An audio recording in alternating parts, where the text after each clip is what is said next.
या रसूल अल्लाह, तुझ पे मर मर के हुए सारे जियाले जिंदा, तुझ पे मर मर के हुए सारे जियाले जिंदा, तू भी जिंदा है तेरे चाहने वाले जिंदा। कल भी थे आज भी हैं कल भी रहेंगे यूं ही, कल भी थे आज भी हैं कल भी रहेंगे यूं ही, फातिमा जहरा की आगोश के पाले जिंदा। और जिंदगी और मौत का फर्क भी समझ लीजिए। यूं तो हर इंसान खुद को जिंदा कहता है, मगर जिंदगी और मौत का फर्क क्या होता है। तुझ पे मर मर के हुए सारे जियाले जिंदा, तू भी जिंदा है तेरे चाहने वाले जिंदा, कल भी थे आज भी हैं कल भी रहेंगे यूं ही, फातिमा जहरा की आगोश के पाले जिंदा। यूं तो कहने को हर एक शख्स है जिंदा, लेकिन जिंदा तो वो है जो ईमान बचा ले जिंदा।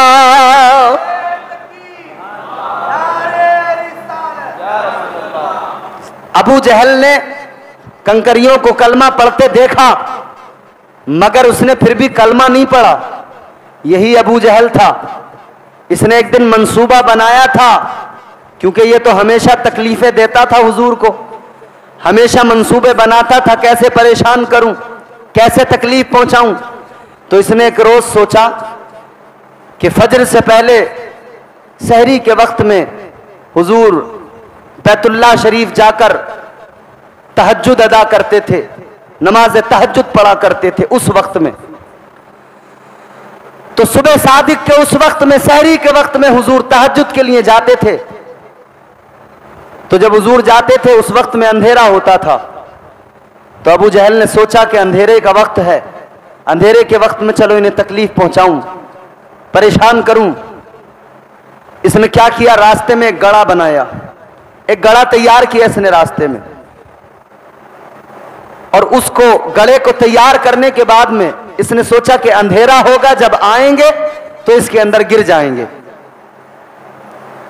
मगर वो बड़ी आम बात है, लोग कहते हैं जो दूसरे के लिए गड़ा तैयार करता है वो खुद ही उसमें गिर जाता है। इसने तैयार किया था कि जब अल्लाह के पैगंबर आएंगे उसके अंदर गिर जाएंगे। ये समझता था अंधेरे में कुछ नजर नहीं आएगा, मगर इसे मालूम नहीं था जो नबी अपने नूर से कायनात को रोशन करने आया हो, भला उस नबी को दुनिया का कोई अंधेरा नुकसान पहुंचा सकता है। वो नबी तो खुद तमाम अंधेरों को खत्म करने आए, उजाला कर दिया मेरे हुजूर ने। मेरे हुजूर ने नबूवत का उजाला ऐसा किया, सारी कायनात मुनव्वर हो गई। इस्लाम का सूरज मक्के में तुलू हुआ, मगर उसकी किरणों ने सारे जमाने को मुनव्वर कर दिया। सारे जमाने में रोशनी फैल गई, जिहालत का अंधेरा दूर हो गया, कुफ्र का अंधेरा दूर हो गया। जुल्मात के डेरे थे, नबी आए तो सारे अंधेरे खत्म हो गए। ये फिर भी समझता था अंधेरे में गिर जाएंगे, मगर हुजूर को क्या नुकसान पहुंचा सकता है कोई। मुहाफिज तो परवरदिगार है, अल्लाह अकबर कबीरा, मेरे आका को कोई क्या नुकसान पहुंचा सकता है। अल्लाह अकबर कबीरा, मेरे हुजूर तो नहीं गिरे, ये खुद उसके अंदर गिर गया। हुजूर के लिए तैयार किया, मगर अबू जहल खुद उसके अंदर गिर गया। अब जब ये उसके अंदर गिरा तो बड़ा परेशान, क्या करूं, कैसे बाहर निकलूं, कुछ समझ में नहीं आ रहा। इसने मक्के के काफिरों को आवाज लगाई, ऐ मेरे दोस्तों आओ मुझे आकर गड़े के अंदर से निकालो, मुझे बचाओ। जब मक्के के काफिरों को पता लगा अबू जहल गड़े में गिरा हुआ है, तो मक्के के काफिर गए अबू जहल को निकालने के लिए। जब पहुंचे तो देखा गड़े के अंदर अबू जहल है। इन्होंने सोचा ये सामने नजर आ रहा है। एक काफिर कहने लगा हाथ आगे बढ़ाओ, अबू जहल हाथ पकड़ेगा बाहर निकल आएगा। मगर इन्हें पता नहीं था नबी का बुग़्ज़ सीने में लेके गिरा है, इतनी आसानी से नहीं निकल सकता है। अदावत मुस्तफा लेके गिरा है, इतनी आसानी से निकल नहीं सकता है।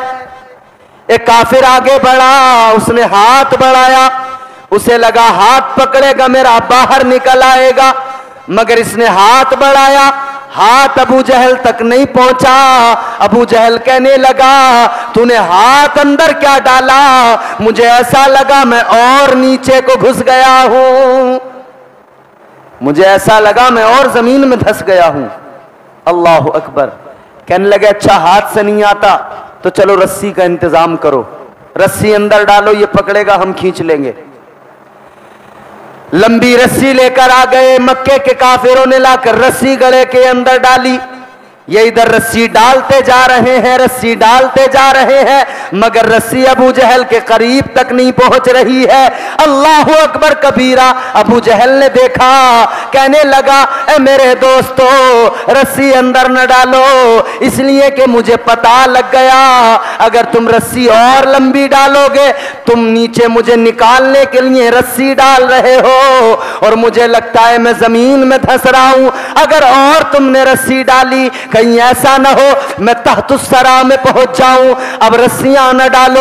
अब मक्के के काफिर हैरान हो गए। सामने नजर तो आता है मगर हाथ भी नहीं पहुंच रहा, सामने नजर तो आता है मगर रस्सी भी नहीं पहुंच रही है, क्या करें, कैसे निकालें? अब अबू जहल कहने लगा, ए मेरे दोस्तों, अगर मुझे निकालना चाहते हो रस्सियां अंदर न डालो, कोई और तरकीब ना सोचो, बस एक काम कर दो मेरा। कहने लगे, क्या करें? अबू जहल कहने लगा, अगर मुझे निकालना चाहते हो कोई तदबीर ना करो, बस मेरा एक काम कर दो, जाओ जाओ कोई जाकर मोहम्मद अरबी को ले आओ, कोई जाकर ताजदार मदीना को ले आओ, जाओ जाकर इमामुल अंबिया को ले आओ।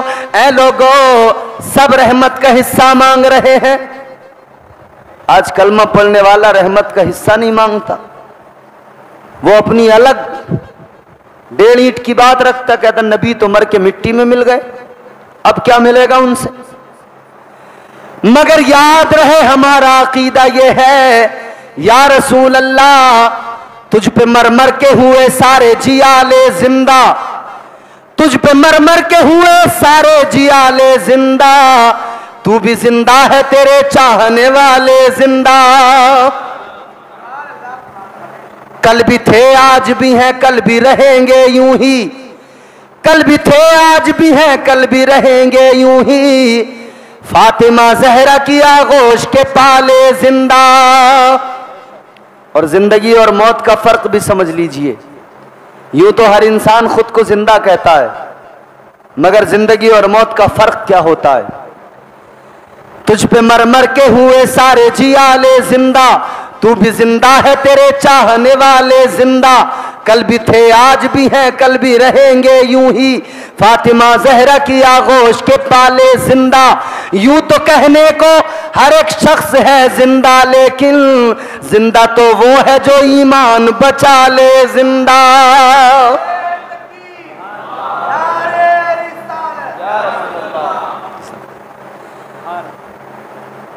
ऐ मेरे अजीजों, अबू जहल कहने लगा, अगर मुझे निकालना चाहते हो तो मदीने के ताजदार को ले आओ, आमिना के चांद को ले आओ। अब ये मक्के के काफिर मेरे आका की बारगाह में पहुंच गए, काशाने नबूवत पर पहुंचे। मेरे हुजूर ने काफिरों को देखा, फरमाया क्या बात है, किस लिए आए? कहने लगे, ए अब्दुल्ला के लखते जिगर, ए मोहम्मद अरबी, आज एक ऐसी मुश्किल आ गई, आपके सिवा कोई उस मुश्किल से निकाल नहीं सकता है।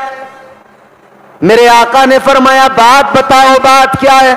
कहने लगे, अबू जहल एक गड्ढे के अंदर गिरा हुआ है, अगर आपने नहीं निकाला तो कोई निकाल नहीं सकता है, आप निकालोगे निकल आएगा।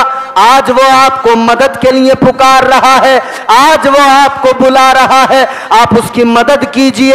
ऐ लोगों, अब ईमानदारी के साथ बताना और सीने पे हाथ रख के जरा सोच के बताना, अबू जहल कौन है? अबू जहल वो है जिसने आका के रास्ते में कांटे डाल दिए, अबू जहल वो है जिसने मेरे आका पर न जाने कितने हमले किए, अबू जहल वो है जिसने आका पर ओझड़ियां डाल दी, अबू जहल वो है जो हर वक्त नबी को सता लगाता था, हर वक्त मंसूबे बनाता था, सारी जिंदगी अदावत में गुजारी, मगर यही अबू जहल है, आज नबी को मदद के लिए बुला रहा है, आज नबी को मदद के लिए पुकार रहा है। बताओ, अगर कोई हमारे साथ में कोई ज्यादती करे फिर हमें मदद के लिए बुलाए, हम हरगिज उसकी मदद को नहीं जाएंगे। मगर मेरे आका तो रहमते कौनैन है, मेरे नबी ने फरमाया अल्लाह ने मुझे रहमत बना के भेजा है, मैं रहमत बन के आया हूं, अगर अबू जहल ने पुकारा है मैं उसकी भी मदद के लिए जाऊंगा।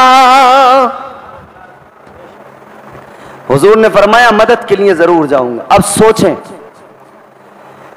मेरे आका तो काफिर की मदद के लिए गए, अपने दुश्मन की मदद के लिए गए, और हम अपने भाई की मदद करने को नहीं जाते, हम अपने पड़ोसी की मदद करने को नहीं जाते, हम रिश्तेदार की मदद करने नहीं जाते, बल्कि हमारा तो हाल ये है, हम तो सोचते हैं परेशान है तो ये कोशिश करते हैं कि और ज्यादा परेशान हो जाए।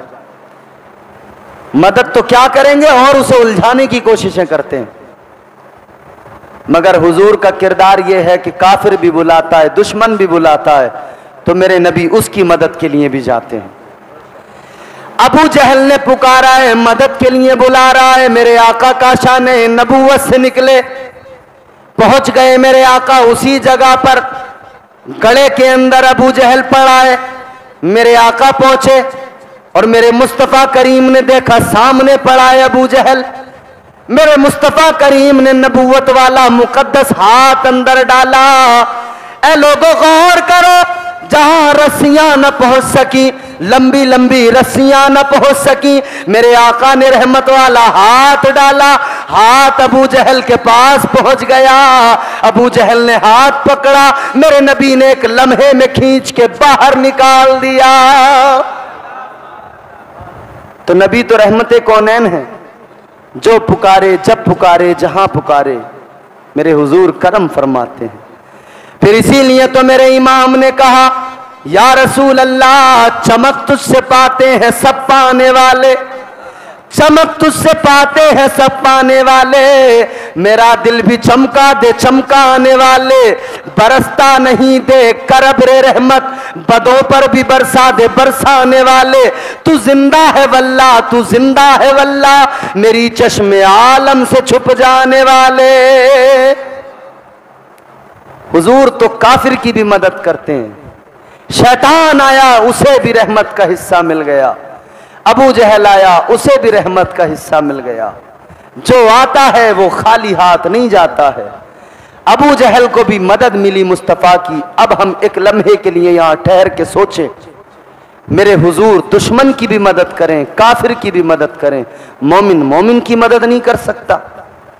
वो मोहब्बतें कहां गईं, वो खुलूस कहां गया, वो प्यार कहां रुखसत हो गया।